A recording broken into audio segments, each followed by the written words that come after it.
तो अक्लमंद इंसान वो है कि जो मरने से पहले मरने की तैयारी कर ले, और बेवकूफ़ है वो इंसान कि जो लोगों को मरते हुए देखता है फिर भी मरने की फिक्र उसको नहीं होती, और लोगों को अरबपति, खरबपति, करोड़पति को कंगाल होते हुए देखता है फिर भी उसी माल के पीछे दौड़ लगाता है।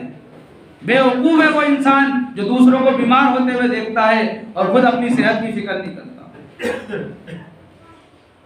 आज ही हम एक साहब की खबर लेने के लिए गए थे, उनको शुगर भी है और पैरालाइज भी हो गया, लकवा मार गया। शुगर की बीमारी का मतलब इलाज ये है कि उसमें खाने पीने की चीज़ों से परहेज किया जाए और उसमें ज़्यादा से ज़्यादा चला जाए। जितना ज़्यादा इंसान चलेगा और खाने पीने की चीज़ों से परहेज करेगा, यानी ऐसी चीज़ें खाए जिसमें शुगर ना हो, तो डॉक्टर के मशवरे से लेता रहे और खूब ज़्यादा चले और इतना चले कि पसीना निकल आए। ये शुगर की बीमारी का इलाज है।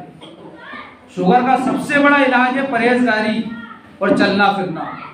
दवाएं शुगर को खत्म नहीं कर सकती, इतना याद रख लीजिए। और लकवे का जहां तक मसला है तो उसमें यह है कि मुर्गा मटन खूब खाओ। अगर मुर्गा मटन खाते हैं तो शुगर बढ़ जाती है, और नहीं खाते हैं तो लकवा बढ़ जाता है। आज का वाकया, सदर साहब भी हमारे साथ में थे। कैसी आजमाइश है अल्लाह की तरफ से। हम लोगों ने सोयाबीन की फसल की, अल्लाह ने जितना दे दिया शुक्र अदा करना चाहिए। वो बेचारा बता रहा था हमें कि जितनी भी सोयाबीन की फसल हुई थी सब इलाज में लगा दी, अब कुछ नहीं बचा हमारे पास। तो सदर साहब